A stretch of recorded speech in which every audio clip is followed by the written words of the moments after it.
Hello, this is Pastor Stephen Anderson from Faithful Word Baptist Church in Tempe, Arizona, and today we're going to talk about Mark chapter 1, verse 1 in the Greek New Testament. This is the third verse that we're going over, and it has some elements from the other two verses that we've looked at.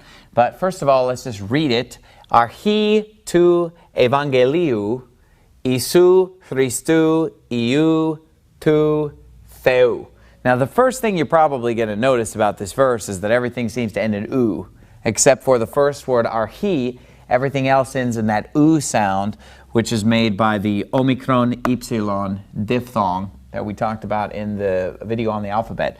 So again, archi tu evangeliou, isou Christou iou tu theou. All right?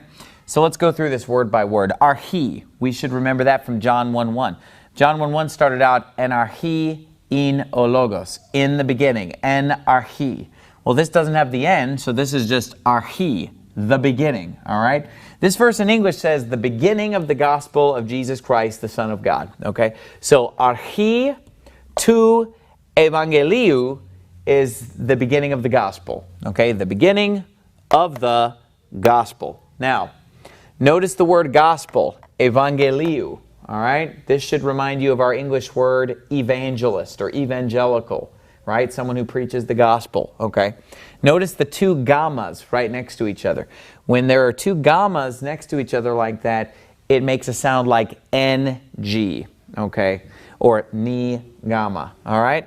So, archi tu evangeliou, all right? And then isou is a form of Jesus.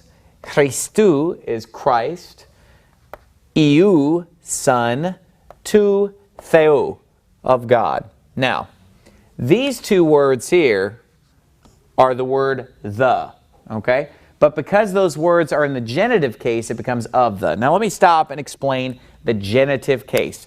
In the other videos, we learned about the nominative case, we learned the accusative case, and we learned the dative case.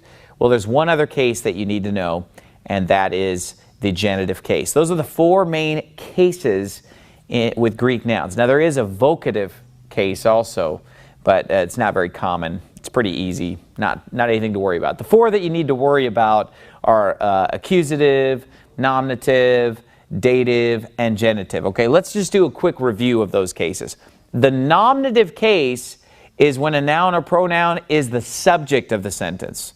And when we say the subject, we mean it's the one who's doing the action, okay? So the nominative case is the subject of the sentence. The accusative case is the direct object of the sentence, okay? The dative case is the indirect object, and we went over this in detail in the other two verses that we did. But the genitive case is one that shows possession, okay? So for example, in this verse, it says the beginning of the gospel. Okay, another way of saying this would be the gospel's, apostrophe S, the gospel's beginning. Okay, because it's the beginning of the gospel.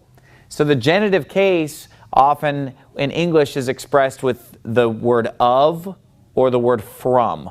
Okay, in the English verse, Mark 1:1, there are a lot of ofs. The beginning of the gospel of Jesus Christ, the Son of God.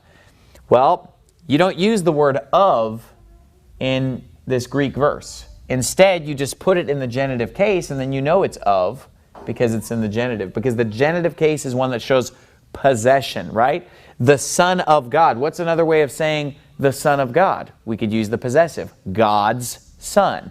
What's another way of saying the beginning of the gospel? The gospel's beginning, okay? So this is one that shows possession. Now, we talked about in the other videos that often prepositions in Greek will take nouns in the accusative case or nouns in the dative case. Well, also they can take nouns in the genitive case, okay?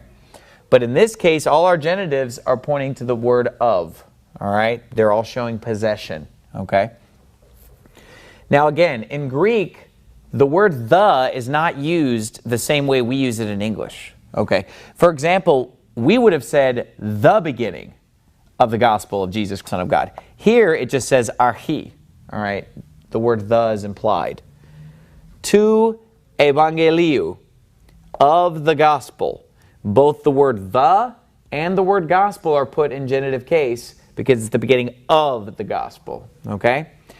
Then we have Isu Christou. And the reason that these are in genitive case is because it's the gospel of Jesus Christ. Okay? Jesus Christ's gospel would be another way of stating it, just to help you understand the possessive nature of the genitive case. Okay? Archi tu evangeliu Isu Christou. Okay? These are nouns, Jesus and Christ, that have been put in the genitive case because they are the object of that English preposition of. All right? Genitive case. Now, there's a comma here, and then we're going to restate who Jesus Christ is. So it's the beginning of the gospel of Jesus Christ, but then we're going to tell you who Jesus Christ is. Jesus Christ is the Son of God. All right? So because we are restating Jesus Christ, and Jesus Christ is in the genitive case, we're going to stay in the genitive case when we restate who Jesus Christ is, the Son. All right? That is why this word, iu, is in the genitive case. Okay? Now, the nominative case for the word Son is ios. Ios. Okay? But because we're in the genitive case, it becomes iu. Just as Isus Christos becomes Isu Christou. All right? Ios becomes iu. All right? To here, the word the, and then theou. Now remember, in the other videos, we already learned theos and theon, right? Theos was the nominative case of God. Theon was the accusative case of God. And theou is the genitive case of the word God. All right? And again, we see a different use of the word the in Greek than we would use it in English. Okay? Because in English, we say the Son of God. So we would have a the in front of you. Okay? To theou, of the God, we wouldn't put a the in front of God there. We wouldn't put a the in front of Jesus Christ. But there was a the in front of Jesus in John 14:6. So just remember that the word the is used differently in Greek than it is in English. It's just not the same language. It's just two different languages. So don't let that bother you that the word the occurs differently. It still has the identical meaning in Greek as it does in English, okay? So let's go through it again now that we know what each word means. Archi tu evangeliu Isu Christou iu tu theou. This is a pretty easy verse to memorize. It's pretty short, and if you memorize it, you're learning a lot of genitives. You're memorizing a lot of words in the genitive case, and you're learning this great genitive ending, which is the u ending, which you're going to see a lot when you're reading the Greek New Testament. So this is a great verse to really drive in that genitive case, that it's often expressing what we would express with the word of in English. The of God, of the gospel, okay? It's expressing that without the word of. Instead, it just uses the genitive case to express that, okay? And it also will help you understand the idea of possession that the genitive case carries with it. Archi tu evangeliu Isu Christou iu tu theou. In the next video, we're going to be learning John 15, verse number 1.